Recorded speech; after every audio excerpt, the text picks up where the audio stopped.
like a small boat on the ocean, sending big waves into motion, like how a single word can make a heart open.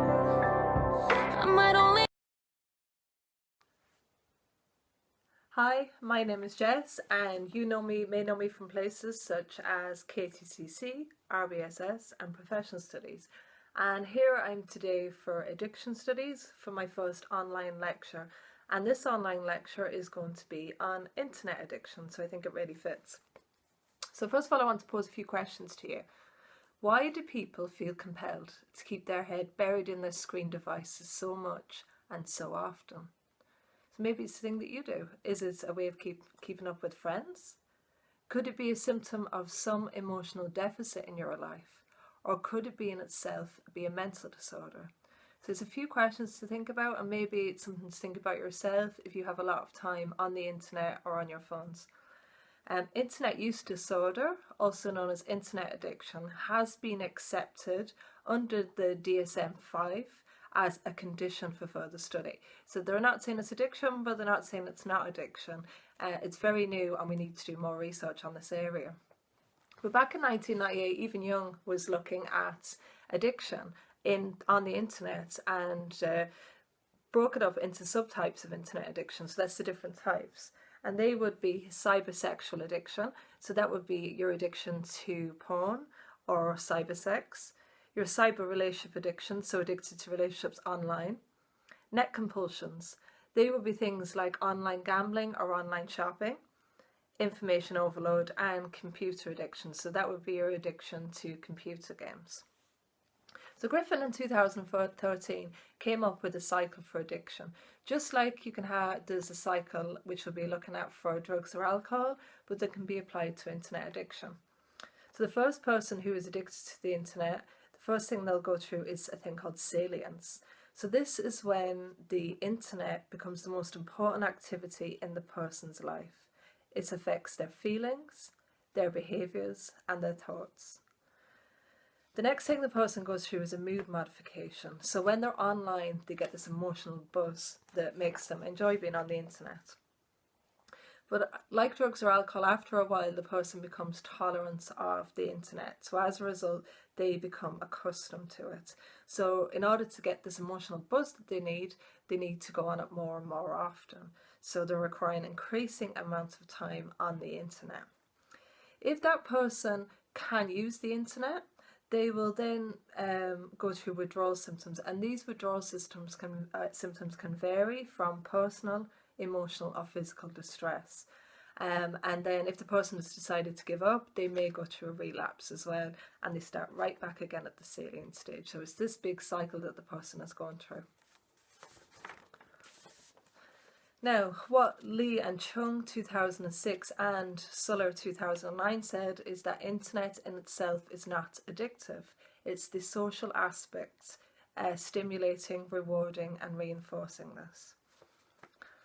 Now, there is many debates out there around the internet addiction, and psychologist Eric Sigman argued that the increasing use of electronic media was causing a decrease in face-to-face social contact, given that loneliness and isolation are linked to an increased risk of illness and death. But using the internet and social network sites actually appears to reduce loneliness and improve well-being, according to other researchers.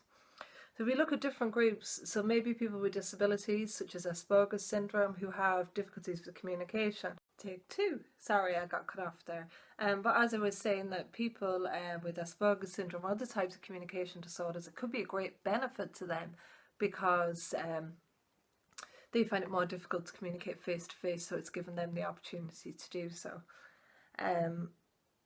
But at the same time, it says that, the surveys indicate that Facebook users mostly use it to maintain relationships that they already have offline, so it's just to keep that going. Jaws in 2013 did a piece of research over in the UK with 10 self-confessed Facebook and Twitter addicts, and they asked them to stop using Facebook and Twitter for 4 weeks. And what happened was they said they were isolated from their friends and family, and they were feeling cut off from the world, which is quite severe. Particularly those that use Facebook felt more of a withdrawal from it. At the same time, they said that heavy use is not necessarily dangerous, because most people that would go onto Facebook or go onto Twitter would do it from a mobile device, and they just check in now and again. So in moderation, it may not be a huge issue. Then Hoffman in 2012 did a study, and Hoffman wanted to find out about desires and in relation to social networking. And what they found out with a survey of 250 people, that Facebook had higher level of desires than tobacco or alcohol, which is quite surprising. Now there's something I'm going to show you in a minute, and it's based on a piece of research, and it came out from this research, and it's called the Bergen Addiction Scale. And what it is, it's simple 6 questions. It's that somebody can answer themselves to decide maybe whether or not they have an issue with Facebook addiction. Now, I would never tell somebody to go and self-diagnose themselves, but it can give you some kind of an idea, and then you can decide whether you need to go and get some extra help then. So basically from this research, what came out, was done in 2011 in Norway, that younger people are more at risk of Facebook addiction. Those who are anxious and socially insecure are more likely to get addicted. People who are more organised or more ambitious tend not to get addicted. Women are at a higher risk of becoming addicted. And they said the reason of this is that women attribute, the way they attribute to the social nature of Facebook. Right, okay, so I'm going to ask you a few questions. I need you to get a pen and a piece of paper out just to write down a few words to remind yourself. So I'll give you a minute to do that. Although basically you should have a pen and paper out, so I'm sure you do. Okay, right, I'm going to call out five scores, because you're going to give yourself a score between 1 and 5, just to remind you of what these scores are. So the first one is 1. So I'm going to ask you some questions, and you're going to give yourself a score between 1 and 5. If you think it's very rarely, give yourself a 1. So very rarely. Number 2 is rarely. Number 3 is sometimes. Number 4 is often. And number 5 is very often. I'll call them out one more time. So you're going to give yourself a response between 1 and 5. If you think it's very rarely, give yourself a 1. If you think it's rarely, give yourself a 2. If you think it's sometimes, give yourself a 3. If you think it's often, give yourself a 4. And if you think it's very often, give yourself a 5. Okay, so I'm going to ask you 6 questions, whichever you think it is between 1 and 6, give yourself that score, and then I'll tell you what the answer is. So 1, you spend a lot of time thinking about Facebook or planning how to use it. You spend a lot of time thinking about Facebook or planning how to use it. Give yourself a score between 1 and 5. Number 2, you feel an urge to use Facebook more and more. You feel an urge to use Facebook more and more. Give yourself a score between 1 and 5. Number 3, you use Facebook in order to forget about your personal problems. You use Facebook in order to forget about your personal problems. Give yourself a score between 1 and 5. Number 4, you've tried to cut down on the use of Facebook without success. You've tried to cut down on the use of Facebook without success. 5, you become restless or troubled if you are prohibited from using Facebook. You become restless or troubled if you are prohibited from using Facebook. Give yourself a score between 1 and 5. 6, you use Facebook so much that it has a negative impact on your job or your studies.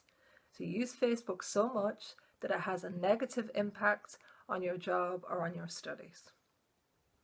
Okay, now maybe you don't use Facebook, but I'm sure you could apply this to the internet or other social medias as well. But basically what's come out of this, they said if you score often or very often, so often or very often, so that's number 4 or number 5 on each question, in 4 out of the 6, so out of 4 of those, and you've given yourself an often or very often, it suggests that you are addicted to Facebook. Now, we could be critical about, some of these self-scoring things, and I don't want anybody to self-diagnose themselves, but if you've scored there, I don't want you to panic, but I want you to be conscious of there. And we're going to have a look at now in a little while of things that you might be able to do in order to support yourself with that. Now, just very briefly, because of the issues with young people and social media, Trinity College did a survey, and what they found out is 500 young people aged 11 to 16 from 3 Dublin schools. 500 young people aged 11 to 16 from 3 Dublin schools, that's who they did the research with. And they said that many reported that they had tried to cut down on social networking, but they were unable to resist logging on. Okay, I've got some facts and figures from their research. 9 in 10 young people aged 11 to 16 are on social networking sites. So that's most young people. Of those, 2 out of the 5 find it difficult to resist such websites. 2 in 5 have tried to spend less time on these sites. A third admit to spending too much time on such sites. This is where it gets scary. 1 in 20 girls have used a social network site to bully somebody. So this is another issue that's going to come out of this social networking and internet addiction. Boys are worse, as 1 in 7 had used the site for bullying. Just 2% are supervised while on the internet. Half of all children can access the internet on their phones, so then it's not going to be supervised, it's not going to be monitored. A third have been made to feel uncomfortable while using a site. 1 in 4 has told other users where they are, which is scary, and a third have shared photos with strangers. So it's important to look at that information as well, because it's not just about addiction, but it's about the safety concerns with that as well. Okay, so I've called out a few names of studies. You can look all those up yourself in your own time if you want further details. Just to list out a few of the treatments if you feel that you do have an addiction to Facebook or to the internet and you need some help. You can go through digital detox, and that's something you could do yourself. You can go into residential, similar that you can for if you had an alcohol or drug addiction, but unfortunately Dublin is the only place that you can get there. You could go to counselling and try and find out the underlying reason why you're doing this and look at ways of changing your behaviour. Cognitive behavioural therapy is very good for that. You could take a harm reduction approach where you're going to monitor and reduce your use on the internet without coming off completely. And there are fellowships where there's complete abstinence, just as there is for alcohol or drugs, but again, very little in Ireland.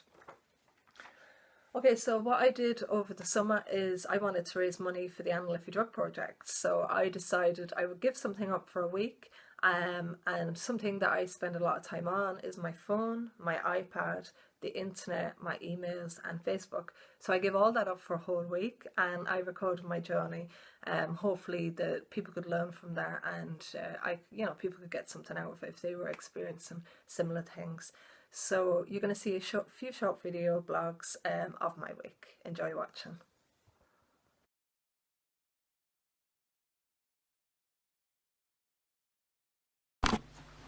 Hi, my name is Jess, and I'm giving it up for the Ana Liffey Drug Project. And what I'm giving up is I'm on a digital detox. So I've given up my phone, my iPad, emails, social media, texts, that kind of stuff. And the reason is when I get up in the morning, the first thing I do is I reach for my phone, and I spend probably hundreds of times during the day checking my phone, checking my emails, my work email, my personal email. I go on Facebook quite a lot, Snapchat, WhatsApp, texting, and I just feel that I use it too much. I'm too much in the digital world. So I thought that would be something that would be a real challenge for me to try and give up for a week for the Ana Liffey Drug Project, and hopefully I can raise some awareness and make some funds for them as well. So last night I turned off my phone. Actually before that I did a lot of preparation to get ready, so I would have contacted a lot of people, some people to arrange to meet during the week or to let them know they're not going to be able to contact me via my phone or email. I went onto my work email and my work email, and I set up a message that they get a response straight away to say that I'm doing this challenge and I won't be able to get in touch for another week. And I suppose I spent an awful lot of time yesterday on my phone. My boyfriend says to me, "Why are you on your phone so much?" And I just said, I'm getting a little bit anxious, I have a lot of things to do because I'm not going to be able to use my phone for a week. So last night about 11 o'clock, logged off Facebook, turned off my phone, made sure my iPad was turned off so that way I could get up this morning and I wouldn't need to use them. So first of all, I didn't know what time it was, and I keep asking people, what time is it, because I'm constantly picking up my phone to check the time. I actually asked someone today what date it was as well, because I'd usually use my phone for that. So I really need to invest in a watch. Then what happened was I was watching TV, and in our house when we're watching TV we press pause on the ads because nobody likes to watch the ads, and automatically everybody picks up their phone, looks at their Facebook, looks at their messages. So I'm just sitting there staring into space, feeling quite awkward. So I need to find something productive to do when we pause the ad breaks. So then I went into town and I had to meet Fiona and Brian, who are also doing the challenge, and I have t-shirts from the Ana Liffey Drug Project, and I wanted to meet them to give them there and to make sure they're cool with everything with the challenge because they're looking after the Facebook page for the week. And I got there a few minutes late, so I was kind of panicking. Oh, sugar, I can't contact them to say I'm going to be a few minutes late. So I got there and I waited an hour and they didn't show up.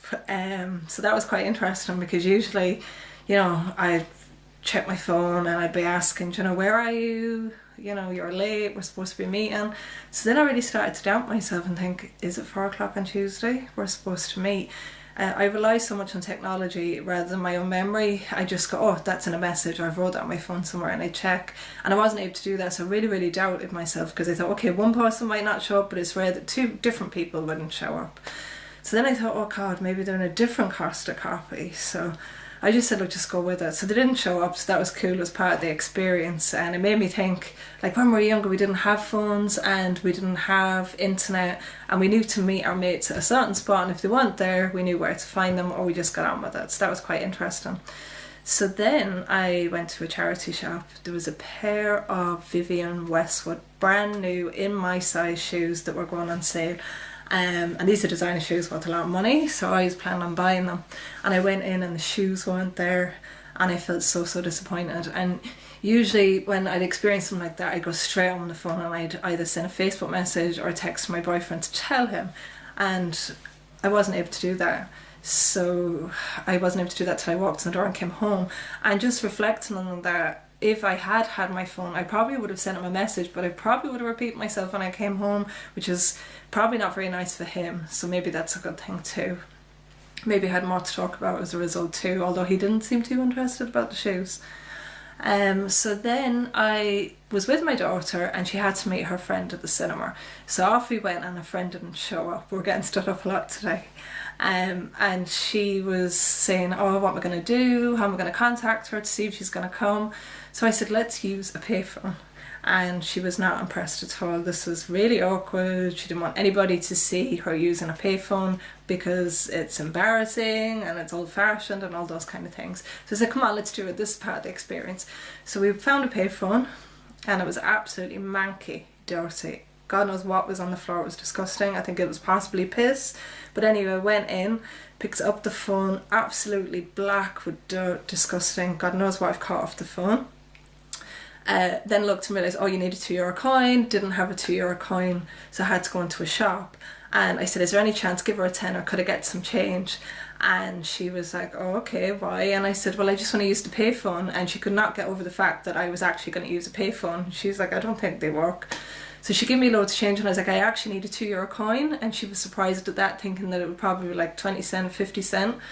So I got my €2 coin, went back into the payphone. So my daughter was kind of outside. She was too embarrassed to go in. And I held the door open with one finger. It was so dirty. Tried to keep outside while holding the phone as well. And people were driving past, laughing at me. And put my €2 in and it got stuck in the phone, so I couldn't use it. So I said, okay, there's another payphone, I'll go and use that one, but that didn't work either. So it was quite funny actually, and I want my daughter to experience a little bit what it was like for me when I was younger, although she just thinks probably I'm old and is unimpressed and we've moved on. So anyway, went to the cinema back again, and her friend showed up late and off they've gone. So I was walking home then, and actually before I went home I had to go to Tesco and go around the town a bit, and I realised that I spoke to a lot more people than I usually would. I probably made a more conscious effort, and probably because I hadn't spoke to many people today online or through text or through the phone, and I just seemed to be calmer, walking slower, I didn't have my headphones in, was noticing people more, so I thought that was quite nice of not having the phone. And then I walked home and I really missed not having Spotify on my phone and listen to my music, and I'd usually listen really loud and I'd walk quite fast. So I ended up walking on a much slower space and felt much calmer, which was kind of nice even though I missed my music. But then I started thinking about the emails that I forgot to reply to, and the more I thought about it, the more emails that I started to panic about that I hadn't responded, which is kind of crazy because I'm on my summer holidays from work, and you know, it's 7 days. I'm sure people can wait 7 days, but I always tell people if I do not reply in 24 hours, I'm dead or something is wrong. So I'm not dead. So that's what it's been like so far. So it's a mix of being a little bit anxious and being a little bit frustrated, you know, about waiting around for people and not being able to contact them, not being able to, you know, be on my work email, even like what's happening today, what am I missing online? So I'm quite interested to see. I would just imagine when I put my phone back on, I'd probably have lots of notifications, which is something I can look forward to. I'm going to look for a watch now, because that could be quite handy, because I'm going to drive people mad asking them what time it is, and try and find something to do tonight when the ad breaks are on. I think I'm going to have a lot more time on my hand when I'm not online, so I'm going to do a bit of cleaning in the house. I could do with a bit of a spring clean. So that's me. I'm going to check in tomorrow for day 2 and let you know how I'm getting on. I'm going to see can somebody put this online for me. If not, I'm going to wait till the end of the challenge and put up them myself. Okay, so if you're interested in supporting the Give It Up for the Ana Liffey Drug Project, please send a voluntary donation, no matter how small. €1 is enough. Send it via PayPal to ukmodifiedolls@gmail.com, and let's give it up for the Ana Liffey Drug Project. Okay, bye.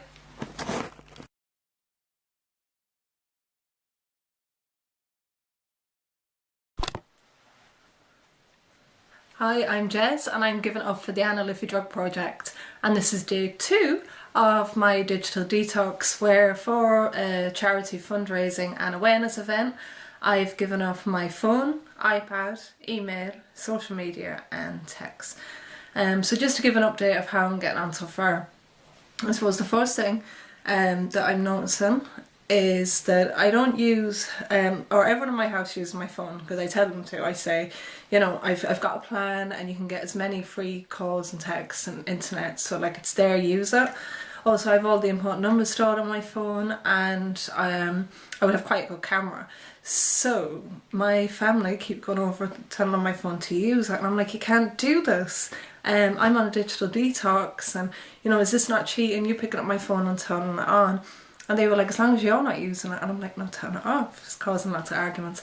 But I was kind of thinking, why am I getting so annoyed? Because I'm not doing anything wrong. I'm not on the phone. They're just picking up to use. And is it me being more annoyed watching them using my phone and I can't use it? But I put it away now anyway, so we'll see how that goes. So that's the first thing I've noticed. Since being on this digital detox, I've watched so much television, which I usually wouldn't do. And I've watched a lot of programmes I wouldn't usually watch. I'm watching a lot of the news, and it's got me thinking, because everything I've seen today has been about terrorist attacks, suicide bombing, hate crimes, murders, freak accidents, all this bad stuff going on in the world. Now I know this happens, and usually I would read a lot of articles on Facebook, and I would scroll down my Facebook page and I would go, oh, this is terrible, this is happening, and then may open it up and read the article, close it up again, keep scrolling. And I'm just wondering, am I desensitized, I can't say the word, desensitized to everything that's going on? Because watching it on TV and you're seeing real life video clips, you're seeing real life stories from people explaining what's happened. It's very, very different to reading something on a Facebook page and scrolling on. And I think that's quite a bad thing. So as emotional as I was watching all this stuff today, it's really got me thinking about that. You know, maybe reading things all the time isn't the best way of doing it and just scrolling it away. So the other thing is a neighbour of mine called in and she posted a letter on the door, and I opened up the letter and there was a message and it was to call her and let her know something. So I was like, okay, I can't do that. So I called to her house with a pre-written letter and I knocked on the door. Not 100% was it her door, I think it was, but there was no answer. So I posted a letter, or notes back in the letterbox. It was really old school. And now I'm kind of a little bit anxious. Did she get the letter or not? Do I need to call back and make sure it's the right house? Though I did see her drive past and she kind of signed to me and I give her a thumbs up. I got your message, so hopefully that's all okay. I suppose the other thing then was I had to meet a friend, and I pre-arranged before the challenge to meet her at a certain time or a certain spot.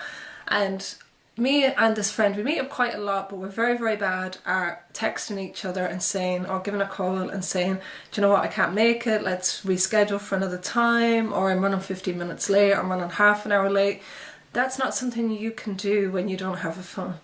And just thinking back to when I was younger, like, you knew where to meet people, you meet them there at a certain time, and if they weren't there, you know where to find them. It's very different now, and I think people are so used to cancelling. It's so easy to cancel on someone, or it's so easy to be late. I'm often late for people because I can give them a text and say I'll be there in 15 minutes. But it's very unfair because that person has took the time to be there at a certain time and wait for you, and now they're going to be waiting around when you're wasting their time. So that's really got me thinking for the future that I really need to consider not being late and not cancelling so much just because it's easy with technology. I suppose the other thing is I rely a lot on, if I can't remember something, I need to check it out, quick put it into Google. So now I have to use this up here, which is new, but it's something I should be doing, and I'm sure it's very good for me to be using my brain much more than relying on Google. So overall it's good. I'm still enjoying the experience. It's a little bit frustrating because I can't contact people so easily like I usually would. But it's good. I have much more time on my hands to do other things. I started doing a clear around the house.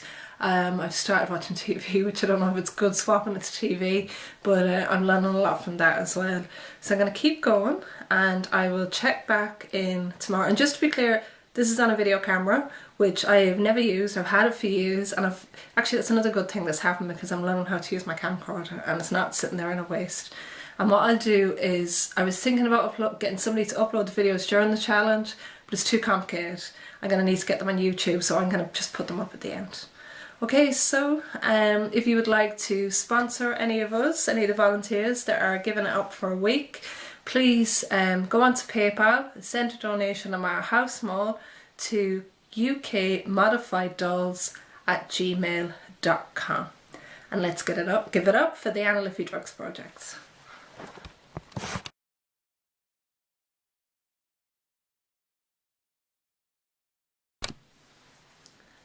Hi, I'm Jess and I'm giving it up for the Ana Liffey Drug Project, and this is day 3 of my digital detox where I'm giving up my phone, my iPad, social media, emails and texts.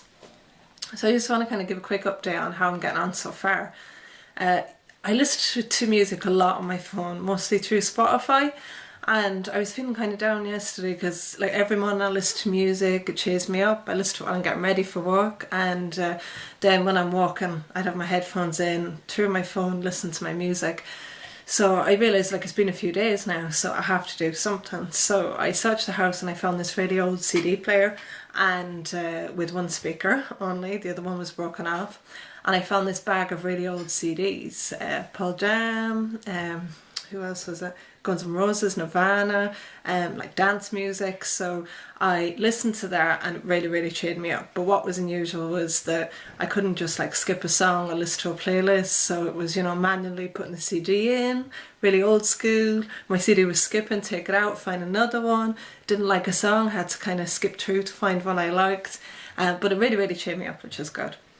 So that was grand. And then early hours of the morning I woke up. Now, I would often do this if I have a lot of work on and I'm stressed. If I have a lot on with my lecturing job, my PhD and my voluntary work, I might wake up in a panic.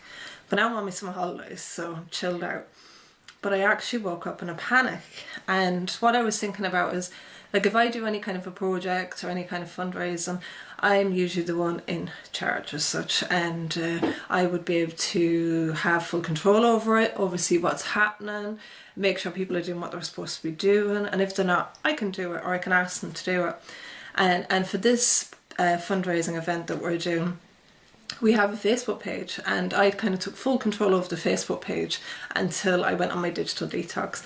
So now I can't, and I've left it to the others. And I woke up in this real, like, anxiety, panic, kind of, like, are they doing it? And I can't see.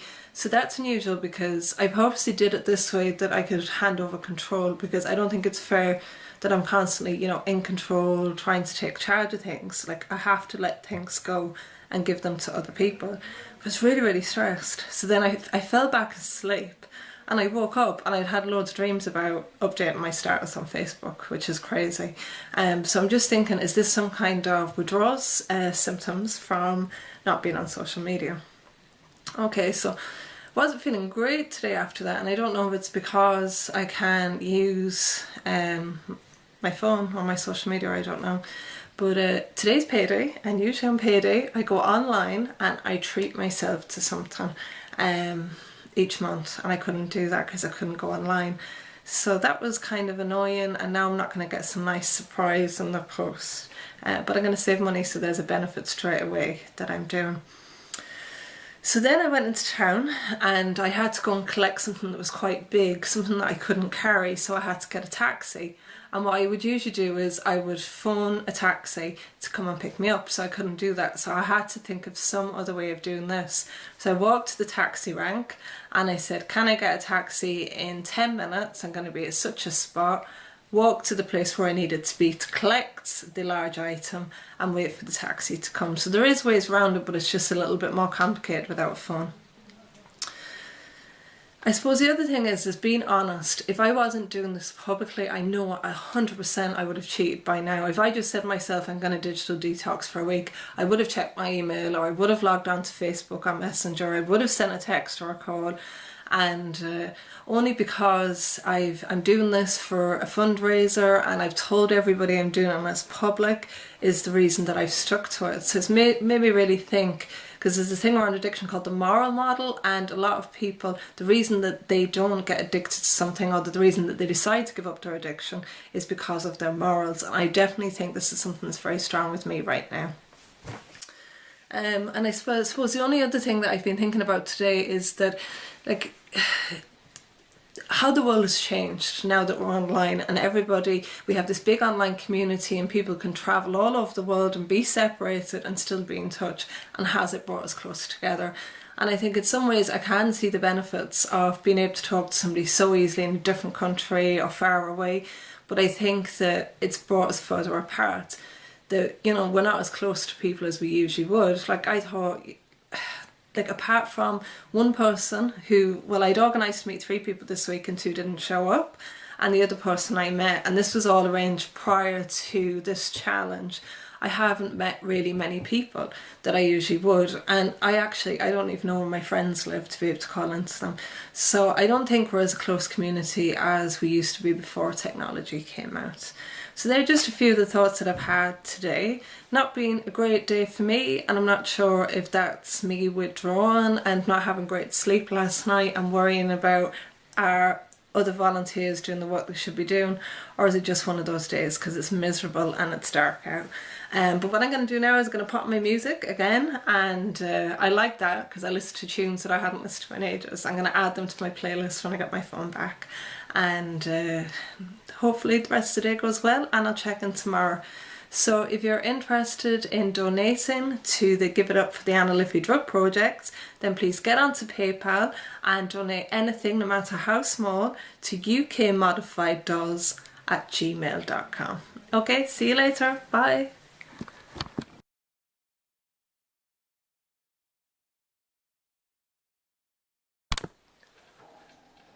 Hi, I'm Jess and I'm giving it up for the Ana Liffey Drug Project, and today is day 4 of my challenge of giving up my phone, iPad, email, social media accounts and texts for a fundraising and awareness campaign for the Ana Liffey Drug Project. I didn't update yesterday on day 4 because I had nothing really to update. I spent the whole day in the house and I did a big spring clean, which I do a couple of times a year. So there was nothing really, only I found it, I suppose, a little bit boring at times, not having access to social media on my phone. But apart from that, it was fine. It's probably a benefit because I think I did a lot more than I would usually do. If I was doing a spring clean, it would take me a lot longer. I would keep taking breaks, checking my phone, checking my Facebook. So that was probably a good thing. Then today I went into town and I went shopping and to the cinema with my daughter, and again, nothing really major. The only thing I found, I suppose, is not having my alarm clock, and I haven't really needed it too much over the last while because I'm not working, but I would really need to invest in an alarm clock if I was doing this a time when I was at work. I also found it difficult because my daughter was her dad's for the last few days. So I'd usually really miss her and I'd send her a text and Facebook messages while she was gone. I wasn't able to do that. But then we had loads to talk about when we saw each other. So anyway, we went into town, didn't really need my phone for anything, so it was great. I was kept busy, doing what I do best, which is shopping. And then we went to see a movie, Me Before You, and oh my god, I definitely recommend the movie. Absolutely brilliant, and I bawled my eyes out, as you can probably tell. So I suppose the thing about that is, in the movie, the girl had absolutely class clothes, like really unusual stuff, and there was one jacket I seen, a red raincoat, and I was like, oh, I love that. And if I had access to the internet straight away, I would have come home and I would have looked that up. The girl also wore irregular choice shoes, and I know, like, I'm in a Facebook group for people that wear irregular choice shoes, so I know I definitely would have updated to tell the girls about the movie, so I couldn't do that. So it's just small little things that maybe I would have done that I can't do now. I suppose the other thing is that when I originally said I'd do the challenge, I thought that, okay, I'll have a digital detox, but I'll still do my PhD work and study and go into the office.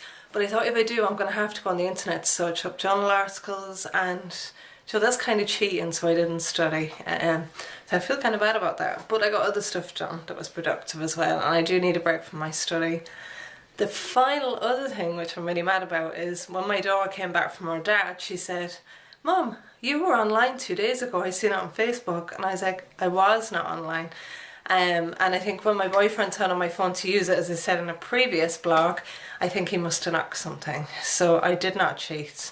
I'm really, really annoyed at him, and I'm hoping people don't think I would cheat and check my Facebook. The one time that I actually stuck to it.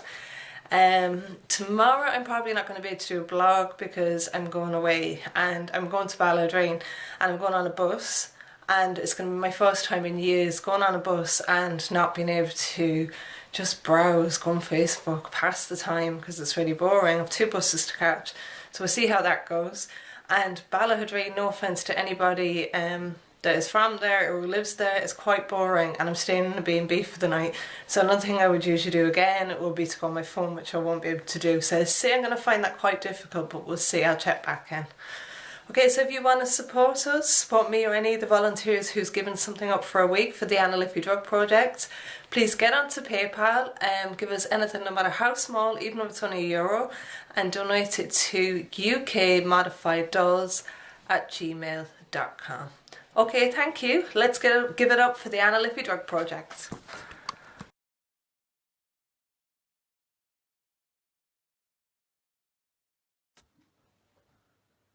Hi, I'm Jess, and I have given it up for the Ana Liffey Drug Project, as today is day 8, and I finished my digital detox this morning and was able to return back to it all again, turn on my phone, log on to my Facebook and check my email.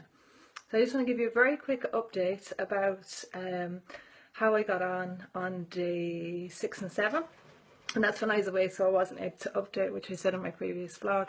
And I just found it absolutely so boring. Travelling on buses, everybody, all they do is they have their phone out, looking at their phones, and I just sitting there. I probably should have brought something with me to read. And there wasn't much to do in the B&B where I stayed, in the town where I stayed, so I just found it so boring, and just could not wait to be able to get over the week and to be able to turn on my phone and use it again. And that's kind of how I was really feeling yesterday. I suppose the only thing when I was away that I did, something happened and I really needed to talk to my best mate for support, and just to be able to tell her for somebody to talk to, and I wasn't able to do that because I didn't have my phone. So like that could have been a real benefit if I was able to use them. So what I did was I uploaded all my blogs to Facebook this morning that I've kept over the week, and what I did was I listened to them and I took down a few notes to kind of think about and reflect on the week. You know, what have I learned about myself? What have I learned about social media or internet or phone addiction? And what could I do in order to improve the way I use these things in the future, that it doesn't affect me so negatively. So first of all, I realised that I definitely use my phone and my social media or my emails way too much. From the minute I wake up in the morning, I pick up my phone as the first thing I do, and I know it's not healthy, and I check hundreds and hundreds of times per day. And I thought that like checking my work email, that I keep myself you know, that I'm on top of things, but actually I can be more stressed, because if I'm say teaching for a day and then I check my email that evening, I could have 50 emails and a lot of those could have jobs in them, and that gets me more anxious. So I don't think it's necessarily a good thing, you know, checking these things all the time. But I do realise that in the world that we live in, we don't have good payphones. It's kind of a necessity now in order to have technology, in order to have our phones and sometimes social media and emails. I definitely need it for my job. I need it for my PhD in order to do my research and in order to contact people. I need it to do my voluntary work. I do an awful lot of voluntary work online. And I've campaigned for change and sometimes had change come about in Irish society, and that's because of the power of social media. So it has lots of benefits. And just the usual positive things to people. You can contact people. It's very practical. If you want to be able to contact someone, ring a taxi, if there's an emergency and you need a phone. Like I said, you need it for work and study. For myself, I love my music, so it's great to have it. It's great to have it for there. I have what I feel is my own unique fashion style, and that's developed over the years, and probably I've learned a lot about fashion over social media with different groups that I've been in. And I would not be able to have my style of fashion if it wasn't for online shopping, because the type of clothes that I wear, although today I'm wearing my selfie t-shirt because I thought it was appropriate for what I'm doing, because now I can actually take a selfie if I want today. But I think that I wouldn't be able to buy stuff from mainstream shops, so I wouldn't be able to have my unique style, which really makes me who I am. It gives me a lot of confidence, really good for my self-esteem. So that's one huge benefit for me around fashion. And also things like I said about support. If you want to talk to somebody, it's so easy to contact people. So there's so many positives in the age that we live in with technology. Some of the benefits I personally found while I was doing this challenge, the digital detox, is that sometimes I was calmer. And I was calmer when I was walking around the town, and that had a lot of benefits on me. And you know, like, I think I feel calmer not checking my email. Even though I was anxious about it, I think I would have been just as anxious if I was checking these things and getting work to do. I think that it's much better. I liked it better, and I think it's much better to talk to somebody in person rather than send a text message. So that's something I'm definitely going to try and do in the future. Like, do I really need to put it in a message, or can I wait till I see that individual in person? It was amazing who I spoke to without getting distracted by my phone and my headphones. So I actually looked around to see who was around me and talked to people that I wouldn't usually speak to and have great conversations. Maybe I was just going over begging people to talk to me because I hadn't talked to anybody online, and I'm sorry, but it was great to have those conversations. Nobody died for me not responding to my emails. The world actually went for a whole week without me responding straight away. You know, so it makes me feel, and it makes me actually think, before I send an email in the future, do I really need to send this email? That's the question I'm going to ask myself. Because people get hundreds of emails per day and feel pressurised to respond immediately, and that's not fair either. I save money from online shopping because I didn't buy anything. So although I'll be disappointed, I don't really need anything, so that's a good thing. And I was also more productive with my time, hugely more productive. I got a lot more done than I wouldn't usually get done because I wasn't sitting around on my phone wasting time, because you log on and before you know it, 2 or 3 hours have passed. Some of the things that scared me about this is I was extremely anxious a lot of the time, even before I started the challenge. So I was anxious in the day getting ready for it, and that's not a good thing. And I look back on the videos and I don't know how many times I said I was frustrated. I said it over and over again, anxious, frustrated, anxious, frustrated. That is not a good thing. I rely on my phone for everyday tasks. So every time I need to check the time, I look at my phone. When I set my alarm, I use my phone. When I want to know what date it is, I use my phone. And I just don't think it's a healthy thing to be in, to be constantly picking up your phone and looking at it all the time. So I'm definitely going to do things like get an alarm clock, get a watch, start writing things down in a notebook, because I pick up the phone to check time. Oh, I've got 3 messages. I'll just check them. Oh, I'll respond to them. Then another 3 messages come through. So it's not healthy to be able to do. So I need to distract myself away from my phone as much as I can. I realise that I rely, instead of my memory, I'm relying on my phone to remember things, and I don't think that's good either, so I'm going to start writing things down in a notebook. I think that I am very impatient, and instead of going, hang on, sit there, think about it for a minute, I just grab my phone, I'll check it on Google, it's quicker, and that's not good. So I'm going to start using my brain more and start thinking more rather than relying on Google, because Google's not always right either, and I don't think that's a good thing to be doing. The word that I can't say, desensitise. I feel that I am desensitized. I can't say that word, from scrolling. So I definitely need to start watching the news more, and like, be careful what I read as well, because just because it's on Facebook and it's come from some source, it might not be a good source either. So to be very wary of that. I am more conscious than ever now of texting to cancel, to reschedule, and for being late. I'm constantly doing it because I think, oh, I'll just give them a text and I'll be 15 minutes late. That person has made it that they're there on time waiting for me, and they are going to be sitting there, and just, that's not fair, and it's not a nice thing to do. So I'm going to stop doing that, and if you do it, you should stop doing it too, because I hate when people are late for me. Yeah, this is a real concern. I think I looked back at some of the possible withdrawal symptoms that I may have had, and I looked that I was anxious, I was panicky, to a possible close to panic attack one morning when I woke up. I was having my dreams about social media.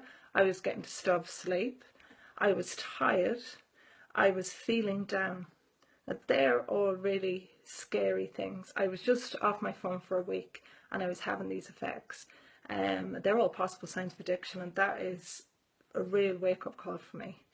And the other thing around relapse, and I know 100% if I hadn't told the world about this and it wasn't public, I would have relapsed, and I would have checked my Facebook and I would have checked my email. So, I can't even do this for 7 days really, if I really, if I was doing it another way. So that's not good, that's scary. But what I learned is that the world goes on without me. And one of the things I was panicking about is that I didn't have control and I wasn't able to see what was happening.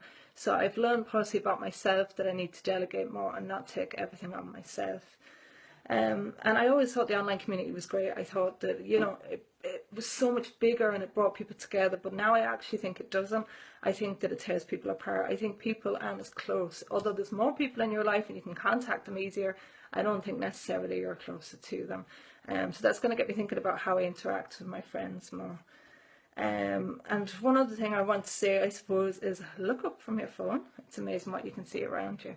The world looks like a different place when your head isn't buried in your phone all the time.